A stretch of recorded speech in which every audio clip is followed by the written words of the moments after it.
Pemirsa na antar narkoba, 3 kurir asal Medan Samosiko Muratara ditangkap anggota Ditres Narkoba Polda Sumsel. Dari tangan mereka 2 kg sabu, 4 ribuan butir pil ekstasi diamankan. Di Medan. Barang itu dari mana?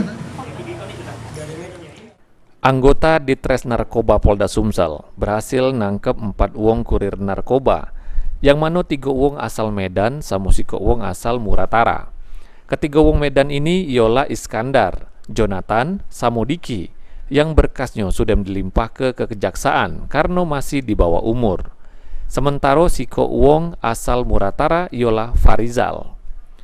Mereka ditangkap di jalan lintas Sarolangun, Lubuk Linggau, pas nak nganter sabu seberat 2 kg sama 4.000 lebih butir ekstasi dari Aceh Muratara.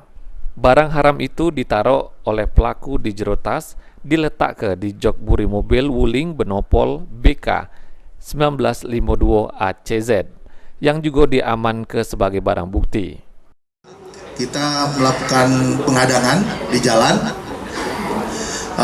Masyarakat memberikan informasi bahwa kendaraan plat BK, ya, plat BK ini akan membawa narkoba. Setelah kita di TKP jam 5, lalu kita melakukan penggerebekan. Setelah kita geledah, ternyata benar barangnya ada 2 kilo dan 4010 inek yang akan dikirimkan ke Musirawas Utara. Akibat perbuatannya, para tersangka harus mendekam di sel tahanan Mapolda Sumsel, terancam hukuman seumur hidup atau hukuman mati. Mulyadi, PAL TV.